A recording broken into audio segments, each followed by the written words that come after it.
Thank you both so much for coming on. Yes, of course. Thanks for having us. Yeah, thank you. I'm excited to talk with you both, and also excited about how like open and willing to talk about vulnerable things you guys seem to be. Thank you. Yeah, I feel like there's personally, there's like no other way for me to, it's just me being myself. I'm just like open. And yeah. Maybe I say too much, I feel like sometimes, but I feel like that's the way to be. Do you feel that way? Do you feel like you say too much? Sorry, we have this like super awkward, cumbersome table that's, I just kicked. Like, you're fine. My laptop is literally on 2 shoe boxes. So same with ours. Keep this little box. Say too much? I don't know. Maybe more my personal life. I feel like, yeah, but can you even say too much? You know? Yeah, I feel like I always feel like there's this interesting line between vulnerability and openness and oversharing. And I feel like that's like a difficult line to navigate, and one that I don't think the internet has been particularly helpful with. I feel like there's a lot of, it's very easy to just overshare. And I think figuring out like the boundaries between what's a thing that I've really processed and thought through that I'm willing and comfortable sharing that's also vulnerable, versus what's a thing that like I should probably spend 3 years working on in therapy and then circle back to the internet. Yeah, that's a really great point. I feel like I overshared a little too soon. Yeah, when problems would like come up in my life, I would speak about them before I really got to dissect them and figure out what they actually meant to me. It's a weird age that we're living in where you have this community that you converse with online. Yeah. And you can just talk to, but then the stuff that you put out also reaches other people that you're not meant to be sharing with. And so oversharing becomes a thing. It's like you like jump to the end of a conversation with somebody that you're just starting one with, if that makes any sense. Completely. But I feel like that's kind of what a podcast is. Like you even just by like the title of your podcast or something, you kind of attract a group of people that hopefully want to listen to what you're saying. Yeah, definitely. To listen as well. I mean, if you're speaking for like over an hour or so, like most podcasts are, I mean, a lot of people aren't just going to want to sit around for over an hour and hear what you have to say unless they really, their beliefs align with what you're talking about, which is yeah.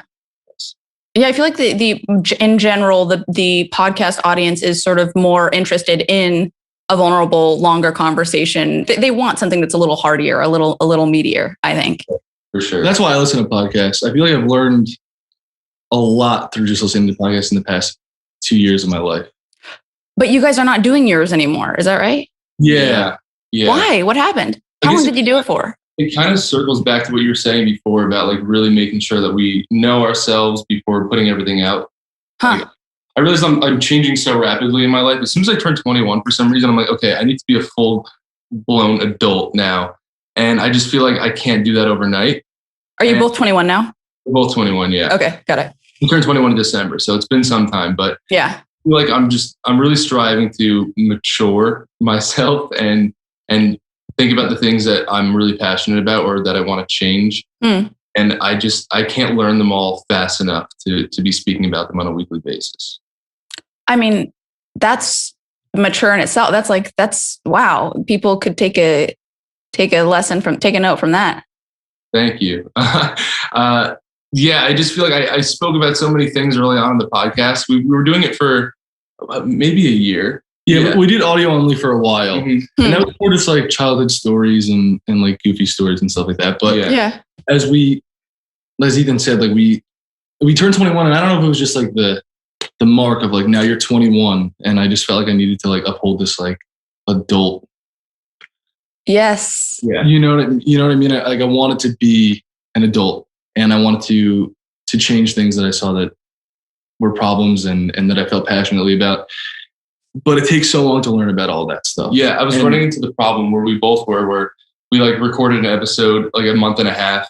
Yeah. And then we were just like, I don't even know if we feel the same way anymore. Our values and views have changed since then. I don't really know if I want to put this out. So I felt like we kind of keep chasing our tail with that unless we really took time to just find ourselves and figure out what we truly believed in. Was there anything that you guys felt like, oh God, I wish I hadn't, like any specific examples of things that you were like, oh no, shouldn't have done that? Yeah, like I think 50% of my online existence, I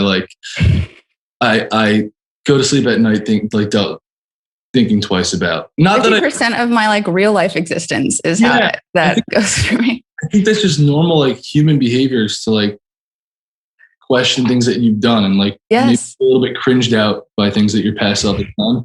And now we're living in an age where everything is kind of like permanent, and it's on the internet, and it's out there, and it's not only you that thinks about it, other people have to view it, and so there's like another added pressure there.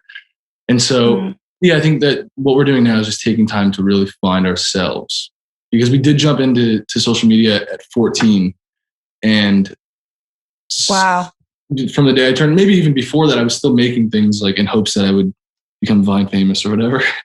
But I was like putting myself out there from such a young age that I never got to like just sit alone with myself and think about the things that I truly wanted for myself. Right. So where are you guys at with the internet and all it entails now? Are you not because I checked your YouTube channel. I was like, oh, let me see what they're like posting recently. Nothing's been posted for 6 months, right? Yeah. It feels, I thought it was longer than 6 months, but probably not. I feel like since I put my phone down, I honestly don't even use social media anymore. Like I took a break from going on apps and Twitter. Yeah, I watched The Social Dilemma and it was kind of like, whoa. Yeah, for sure. Kind of like exiting social media or creating on social media. And I guess that was just like the validity to my I guess opinion on what I thought social media was at the time. I heard some interesting facts about how like when you wake up and you have all these thoughts that you're not supposed to have because you're just picking up your phone and you're looking at other people's lives and opinions, and they make you feel emotions that you wouldn't be feeling at like 8 a.m. laying in bed.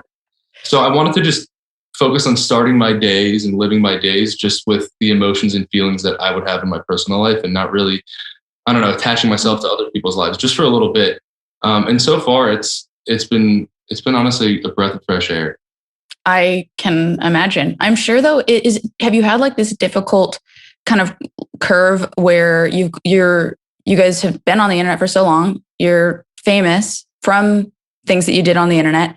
Do you feel like, oh God, that's going to slip away? Like, are you worried about some level of fame or any of that slipping away? Or are you just like, no, man, I'm doing me? I think I'm, for the most part, just doing me. I think of, I guess, fame and having an influence as like something that I don't really hold personally valuable. Like, I don't care if people like think that I'm famous and recognize me for being famous. I just appreciate the voice that it's given me and the ability to invoke change and things like that. So wow, I'm trying to like figure out, that's kind of like the battle that I'm going through in my head, is like, I don't want to let it slip away because I still want to be able to make a change, but I just want to make sure that it's like the right thing for me. Because it also was just like, it became toxic to my lifestyle. Like, I'm a very private person. Yeah. There was a lot of things that happened that, I haven't been able to speak about for one reason or another that just have like kind of messed with me in my head. And so it's like, it's almost like I'm dealing with trauma in that area. And I'm just trying to figure out how to navigate around it so that I can still use my voice for good. Yeah. And stop me, of course, if anything gets too personal or if you don't want to talk about anything. But I actually first found out about you guys when I saw like a news headline about your dad. And I saw like people saying that they were trying to like find the location of the funeral service so they could like try and get pictures. And it's so deeply upsetting to me. I had a similar experience when my mom passed away where I was terrified of like, fuck, is paparazzi going to be there at the fucking funeral? Like, I just felt so much like just rage, fury at like, I felt so disheartened in humanity. I felt like there was no space to process this event, and almost like people wanted to see me like crumble at the event that you naturally crumble because of. Like, there was no way I wasn't going to crumble. Jenna, at first I want to say I'm very sorry to hear about your mom. I heard that she had a really long battle with cancer, and I know how terrible that is for an individual and their family. Yeah. Thanks. And yeah, just with the whole funeral situation, it was really scary, honestly, at the time. It was like I was, of course, losing a best friend, and then having to plan for, what was going to happen afterwards in the funeral service, honestly, while my dad was still alive, because, we heard news from hospice, and then, reality sets in. You're like, hey, I have to be prepared for this funeral service. I can't have people coming in and taking pictures and all that. So we ended up bringing a security service beforehand. which was it was really morbid in itself. And something that, was unfortunate. But I mean, that's what the internet is. When you put yourself out there, you're putting yourself out there to everyone. Everyone has access to the internet. So. Yeah. And so I think that there was, look, we were defended by 99.9% of our following. Like, that's great. Not do this. It's not all of our following. Yeah. I'm not sure if the people who are trying to come to the funeral for pictures. Yeah, they could have just been haters or trolls or something, trying to say something to make us feel, uncomfortable. Sure. But, I think you said it well. I don't know. This is like, it's hard for me to talk about because I just don't want to say the wrong thing. I don't want to say the wrong thing to upset anybody, but no, I mean, I get that. Is that I imagine that's something that you guys implement in pretty much everything you talk about, is like, because you have such a wide reach and such a large fan base, are you kind of concerned with how you articulate certain things? Do you feel like you can be as free as you'd like to be, or do you feel somewhat constrained by like all the input? Yeah, I don't know if it's constrained. It's just, I guess I'm a paranoid person and I'm afraid that people are going to misconstrue what I'm saying. I never want to upset anyone. And I realize how powerful words are. So I'm very careful. And then of course it definitely gives me anxiety when I'm speaking for long periods of time on a public platform. I'm like, I just hope I didn't say something that is going to upset someone. Yeah, I feel that too. I get terrified that something, especially like, people are really right now wanting to, for whatever reason, like grab a headline about my experience with child acting. And I'll say something that's like, I think pretty well spoken and articulate. And then they'll like take one little nugget, like 2 little words, and they'll be like, she quits. She hates everyone. I'll be like, okay, this is ridiculous. What are we doing, guys? Like, I don't know why they have to like make a thing dramatic. I guess it's just for views or whatever, but it's annoying. Yeah. Has it affected like how you feel about podcasting at all? Or do you just kind of... It's a good question. It's definitely taken more time in the edit, because now I'm like I try to listen with like the shark media ears of like, what can they try and grab? And it's definitely affected how I edit the episodes. And I feel like they've been shorter because I have to cut out. It's probably good. I'm probably cutting out a lot of my just like long-winded tangents, but I feel like I have to cut out more to kind of make sure that that nothing can be taken out of context. Yeah. It's a little irritating. Frustrated that that's like a responsibility now, that you have to like look at yourself through like someone else's eyes and someone who like honestly doesn't have your best interest at heart.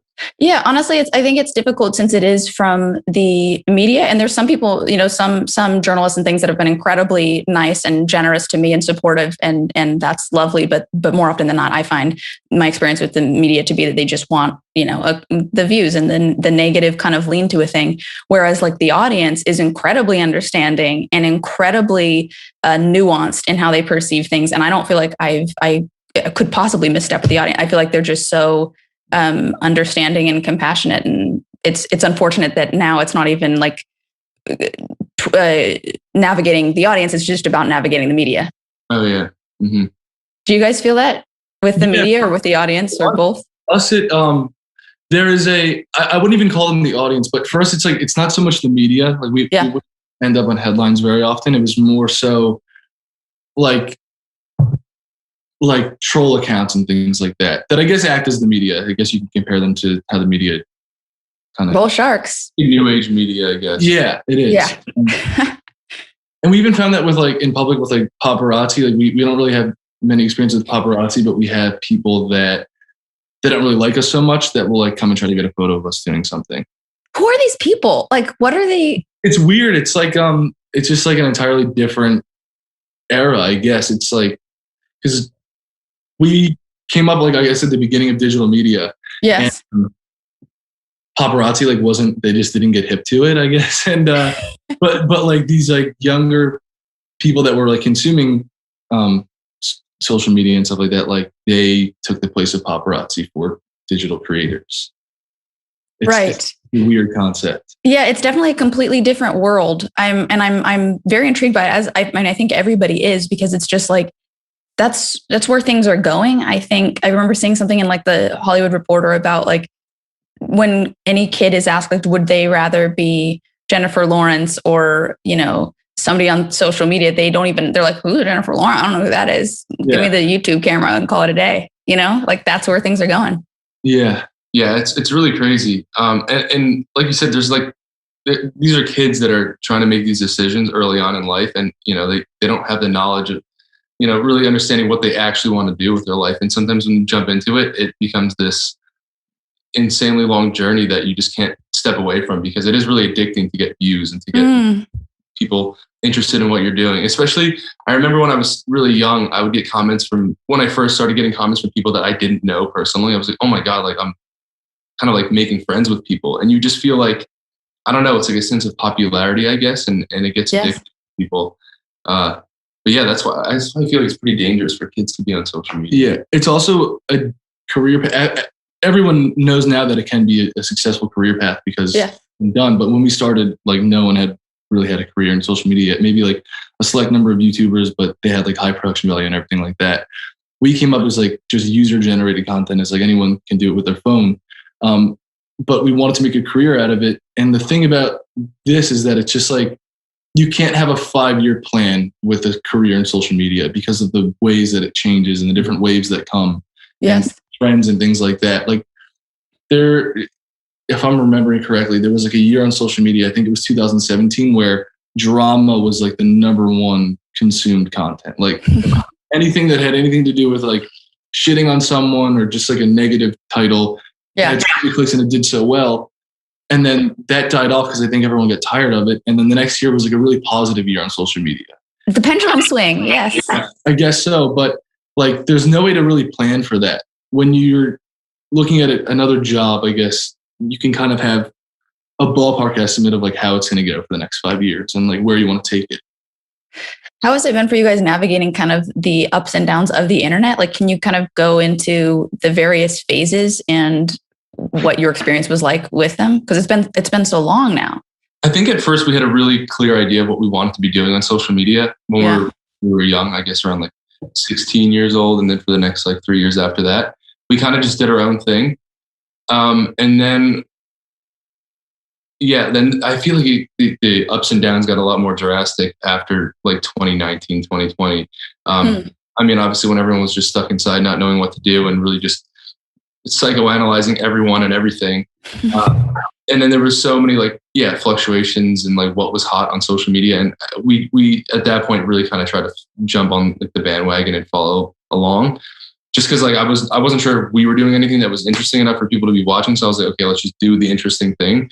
So yeah, we definitely fell victim to that. Wow. And yeah, I feel like that was like the worst representation of ourselves at the time. This is 2019? Yeah, 2020 probably. 2020, I think. Yeah. And what can you explain what that looked like? What that content was like? Yeah. It's really like embarrassing stuff, but we decided to like kind of vlog everything in our entire lives. And after, I guess, 20 years old and really trying to figure out who you are, it just wasn't the greatest time to be doing that. And it was just really humiliating. So we deleted everything. Oh my God. Yeah.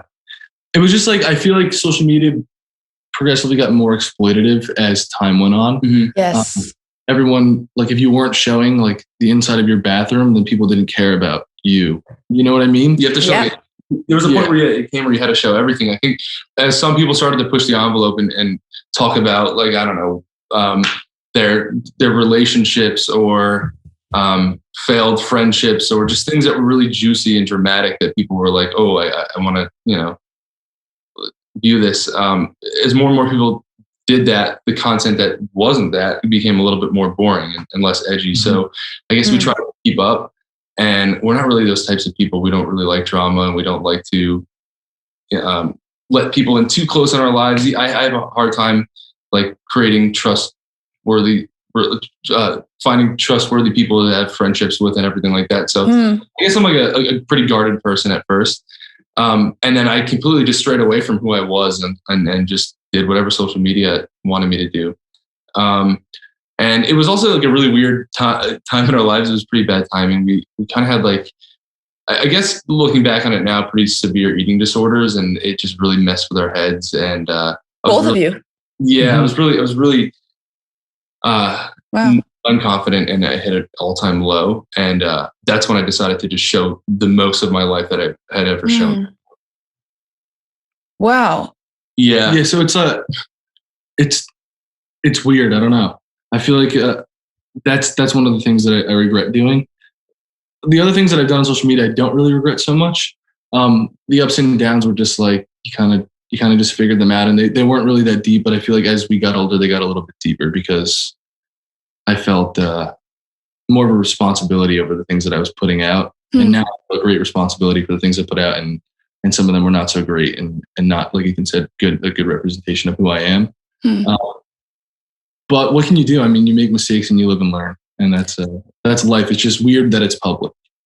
I so agree. And that's definitely something that I still struggle with, is like just sort of the ghosts of my past and being haunted or humiliated by certain things. And I'm just like, I wish I could just wipe this clean.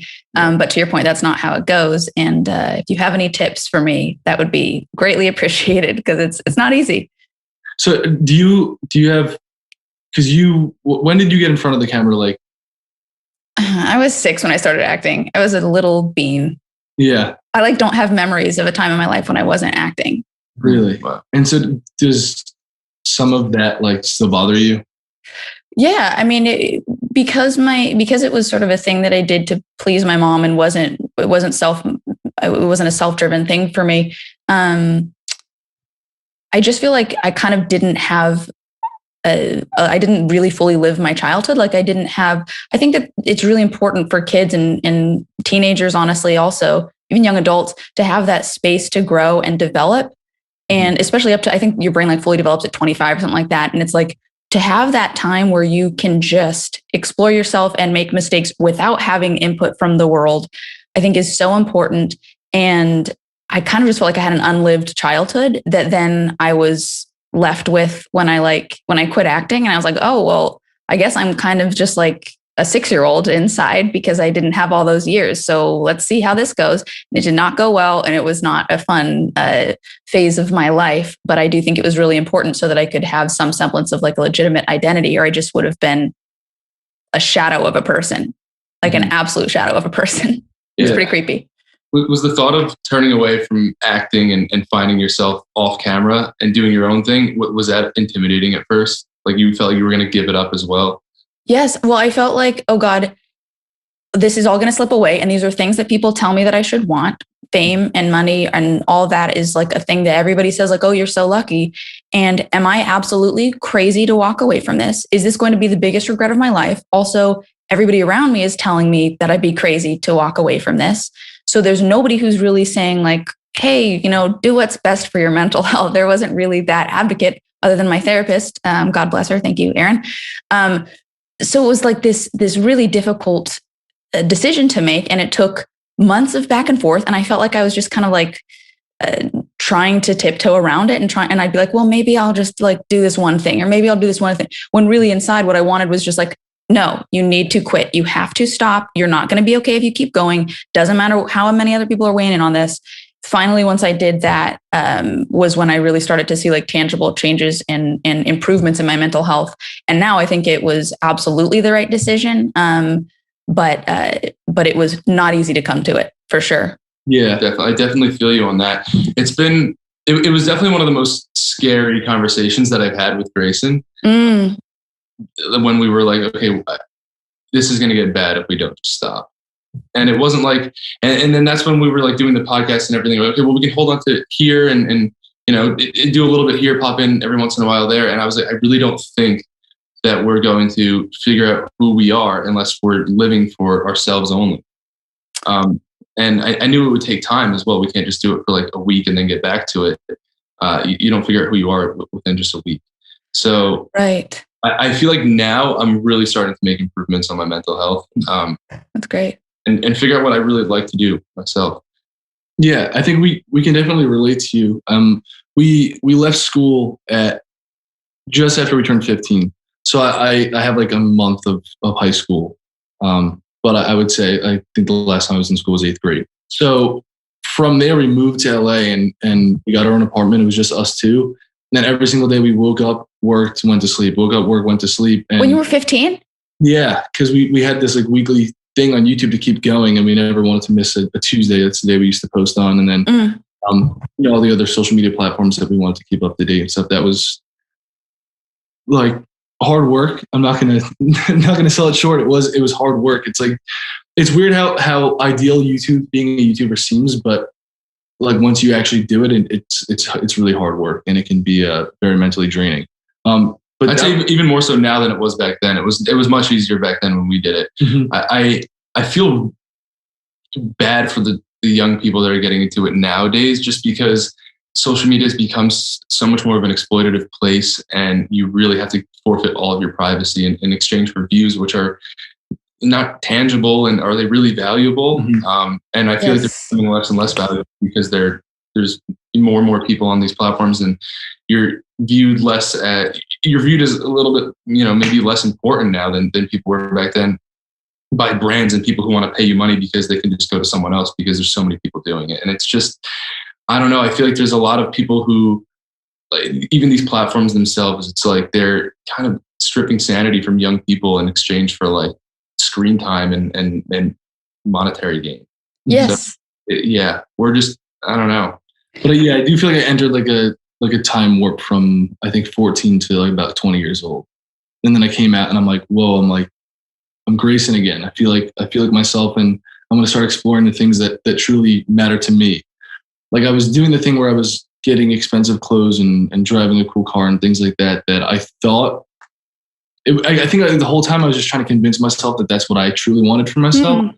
But it was really just so that you could look cool. I could uphold this like famous reputation and like look cool for other people, but it didn't actually matter to me. And I didn't feel like myself sitting in that car, Yeah.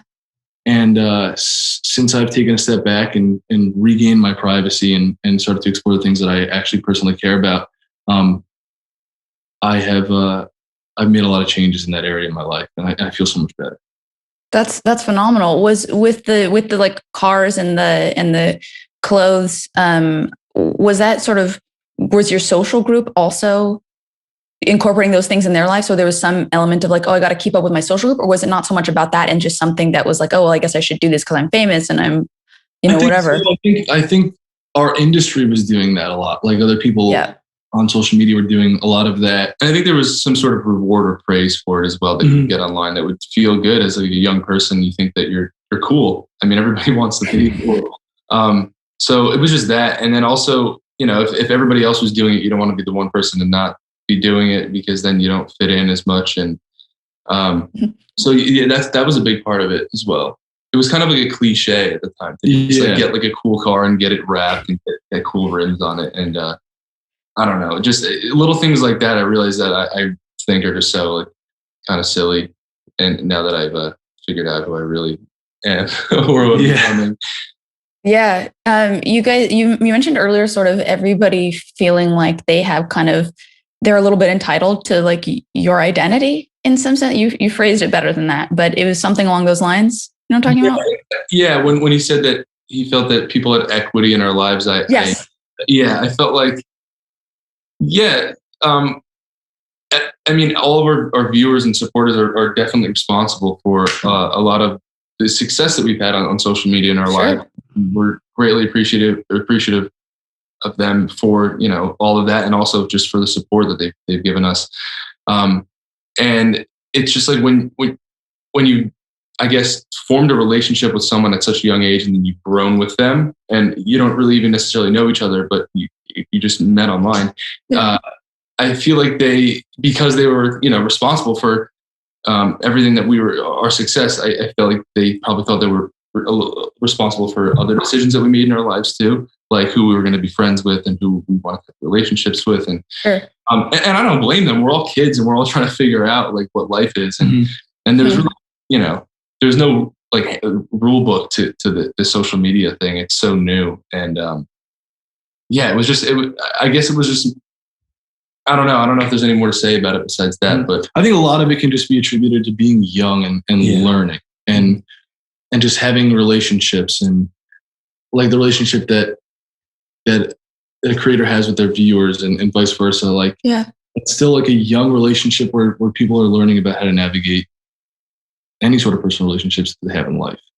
And there's ways that can be damaging emotionally, and you just learn as you go. But and I wouldn't say it was like it definitely was not the majority of our supporters, like at all by any means, but there were things that I would see that would kind of just like, in other words, say like, why aren't you showing me this? Because I got you to where you are. You know what I mean? And it's, well, because like I can't, because I mean, there's other reasons too. Like we've had like extreme breaches of security and privacy before that have like scarred me for the rest of my life. Yes. About it, but you know, like it was handled by law and scary, like really, really scary shit.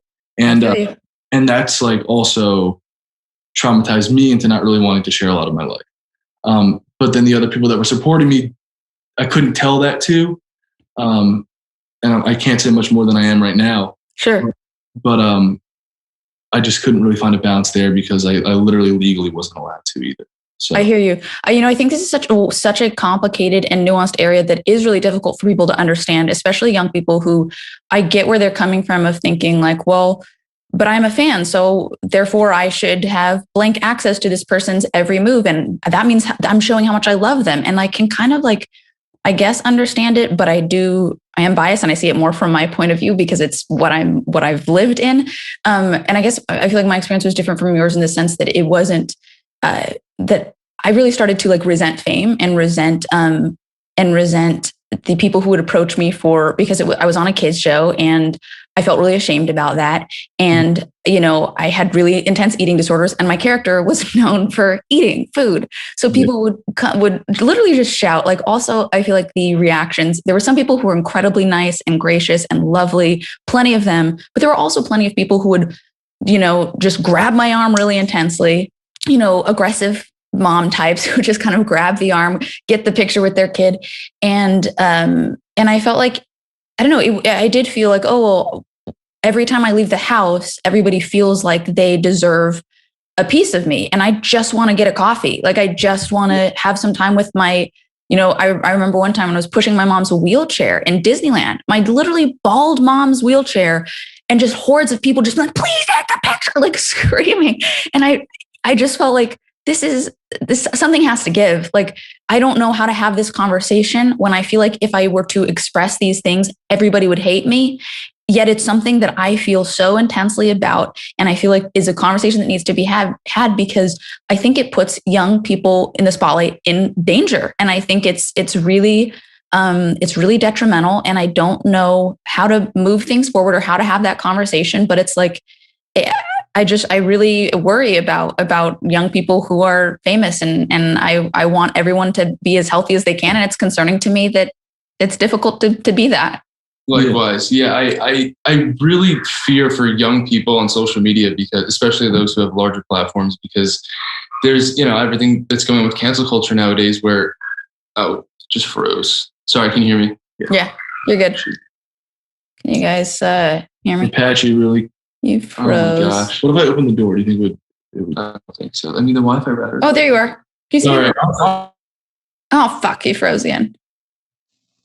Honestly, fear for younger people on social media who are in the spotlight because with cancel culture and everything being so rampant right now, there's obviously very little room to be human that's left. It's like if you mess up and do one little thing in your adolescence, then your entire life is a write-off. And I feel like, especially like, when I just know how much I associated my self-worth with what the internet thought about me growing up. And I could only imagine if cancel culture was as predominant as it is now back then, if people were trying to cancel me and tell me that I was this type of person because I made this one mistake, I would probably be convinced that the rest of my life was like a write-off and I was a terrible human. So I fear that these little mess ups in people's lives they're going to define themselves by them. And I feel terrible. And a lot of times it's unreasonable. Like I've been seeing so many headlines of young TikTokers like getting shamed for certain things that they've done. And it's just so unreasonable. It's like they're not doing anything different than every other 17-year-old out there right now. And I'm sure everybody who's writing these articles knows that they've done the same things in their lives too. It's like, so is everyone just going to act like they're perfect and just try to blame people for doing things that they've done themselves, And I don't know. And then what is someone in that position left to think about fame? Like, are they not meant to resent it? You know what I mean? Like, it's hard. I was walking down the street with my friend exploring a new city, And someone came up to me and grabbed me by both of my shoulders and screamed like, and screamed in my face. And I didn't really appreciate the encounter. So I continued to walk. And I was also like I was getting picked up by a car with like the group that I was with. Yeah. I had to get to this place in a certain time. And I continued to walk. I said, hello. And I just continued to walk. And then they were like, are you fucking kidding me? You're not going to stop. Wow, you're such an asshole. And it's like, I don't know in that situation what I'm supposed to do. Like, I am someone who is very grateful for all of the support and attention that I've received online. But in that situation, like, I'm also still a human, like, and I don't think that any human should be treated that way. And so, like, it would be against my character to stop and to just allow someone to treat me like that. You know what I mean? And then I was just like yelled at and called an asshole for not stopping, because it's kind of like, I guess what I was thought, it was thought to be like an obligation that I needed to stop, because that was an example of someone, I think, thinking that they like owned a piece of me. 100%. Yeah. I've been called I've been shouted at as a bitch more times than I care to recall. But I'm curious too, if you guys, in doing even, how long did you do the podcast for? We did the podcast for, I think, a year, but I think it was on camera, because we did it off camera, just audio only, which was honestly a lot less stressful. I think, because I guess it lived on a platform like that wasn't YouTube, and we knew how like the YouTube comment section worked and everything like that.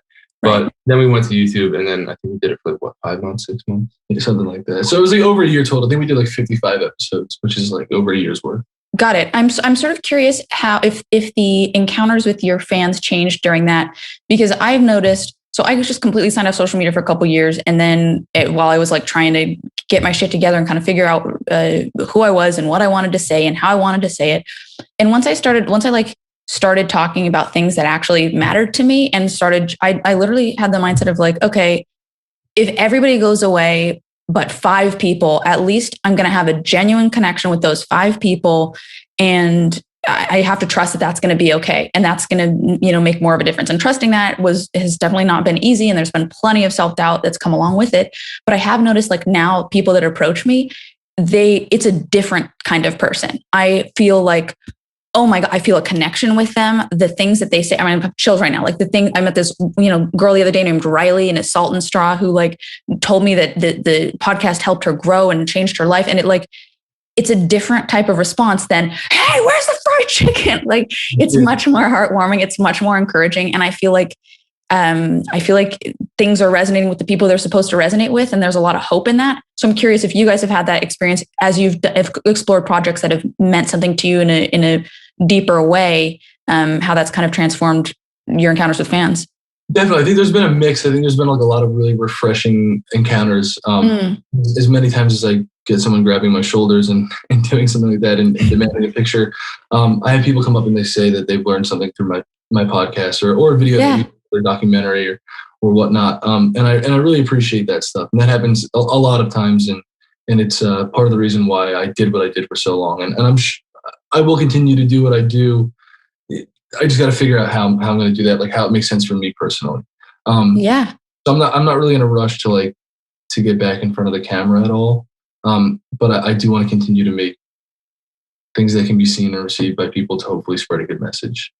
I do appreciate this encounter so much. Yeah. Can we talk about a little bit of like what you guys want to focus on now and where you're at and the kinds of things you're sorting through nowadays? Yeah, sure. I mean, right now, we're kind of working in silence, and it's been the first time that we've ever done that, because in the past, as soon as we work on something, like the whole deal was to like promote it on social media and let everybody know about it.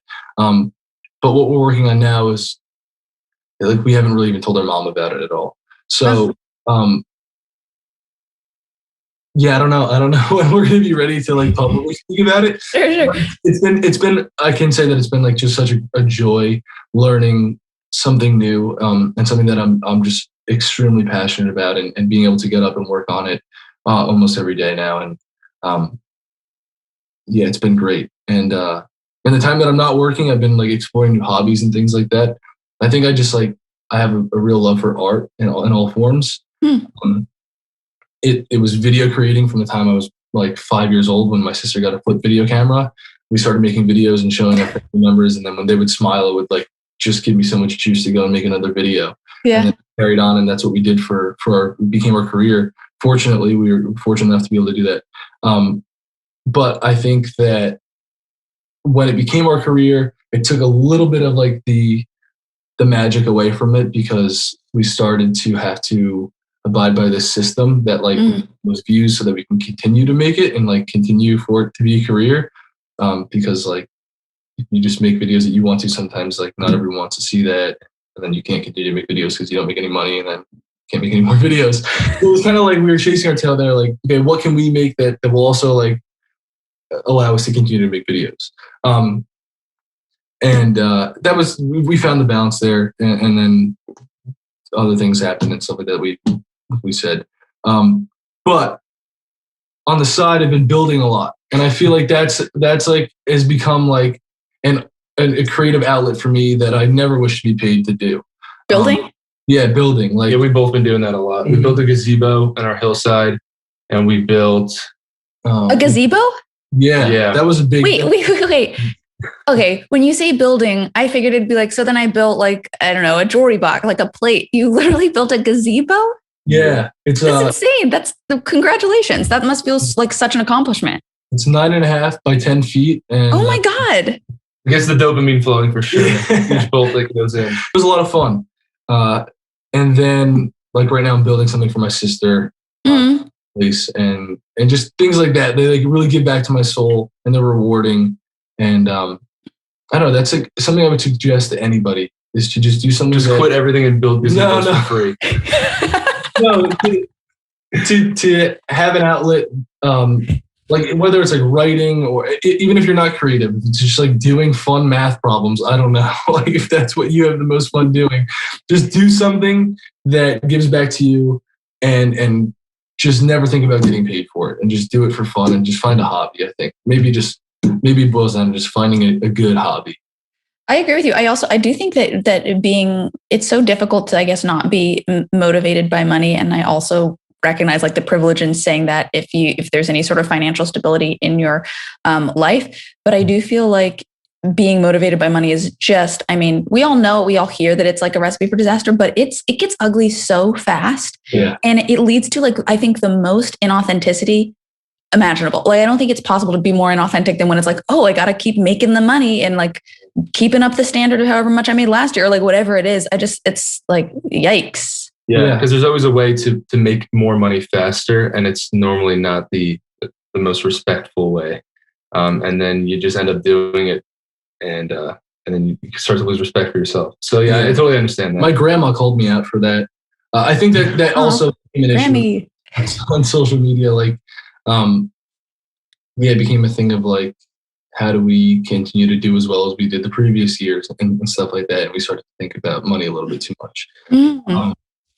When we began YouTube, we didn't even get paid for the first year. Like, I don't think I don't think I figured out how to turn on monetization until we had over 1 million subscribers. So like that wasn't our focus. It was just like making videos and having fun. And that's when it was the most fun. And that was when it was the most fun. Mm-hmm. And then the more of a business it became, the less fun it got. So I think that I don't want to like discourage people. There's definitely a way to have fun in business, but I think it's just keeping that passion and keeping the fire burning and not just focusing on money only. Yeah. I hear you. I'm also curious, not only growing up in the public eye, but also growing in the public eye. Like, I feel like we've touched on a little bit, but I'd love to go further into like how you like, do you feel that it's necessary to completely step away from the public eye in order to grow at a certain point? Or do you think that it is possible to kind of keep growing and be in the public eye at a young age? I think for different people, there are different remedies for growing in self-growth. And I think for us personally, we just can't grow in the public eye. I think I value people's opinions sometimes more than I'd like to, even if I really truly feel like it's just someone trolling. I just, for some reason, find myself listening to them, and I don't want them to be right. So I just really stepped away to think, okay, if I'm not sharing my life with anybody at all, what would I actually find joy doing? And that's why I really need to be off of social media while I'm finding myself. Also, I'm really passionate about trying to use my life to make a positive change on this planet. And I really want to make sure that I don't end up doing something that's counterproductive. And then I have to, just retrace my steps and do it better when I could just start and do it the best I possibly can. So I think I have to just really collect my thoughts and become more articulate and really figure out what I'm passionate about. And then from then I'll be able to do it without messing up as much. Have you both found that you're like passionate about similar things? You both love the building, it sounds like. Yeah. Our whole life, it's been like that. We've done everything together. And it's always like if Grayson does something that I'm not able to do yet, I do it like the next hour or vice versa, just because we see someone who looks exactly like us, has the same capabilities. And then we're like, okay, well, I guess I have to do that. It's a weird twin dynamic. We were even able to walk at like a really freakishly young age. We were like running at 11 months and it was just because one of us stood up and then it was proof that the other one could do it. And then one took a step and then it was proof that the other one could do it. And so we would just push ourselves, and it's always been like that for our entire lives and everything we do. So I guess it's just like a competitive thing too. Yeah. But it's like, if this guy with the same DNA as me can do this, then why can't I? Totally. So we always put ourselves there. And it's like, it's also like companionship. Like if we're doing something and we're giving it our all, it's nice to have like someone to do it with, because you can kind of go crazy losing yourself in something that you're really passionate about. And then it's like validation. Like if I think that I did something that was pretty cool, or I would show Grayson and be, hey, do you think this is cool? And if he said yes, then I was confident in it. And if he said no, then I'd probably retry. So I feel like I need him there for validation. Definitely. Ethan, you mentioned sort of wanting to have or make a positive impact with your life. And I'm always curious how a person defines like what a positive impact is, or how you get to the root of it, because I feel like it can be such a broad area, and how different people interpret what a positive impact is can look really different person to person. So like, what does it look like? Well, for each of you. Yeah, I think for me personally, I just had a lot of time to sit back and find out what I felt was like disturbing or something that made me angry about this world and the way that it works. And then, try to change that. Yes. To the best of my abilities. And one of those things has been just environmentalism and how people treat the planet. And I feel like we could do a better job at that. And also the way we treat animals and we treat other humans. I know that sounds like a lot of stuff, but that's why I really want to take my time to think about how I can projects that maybe, evoke conversation or, and then maybe lead to change. So, those are like the three main things, I guess. Mm-hmm. Yeah.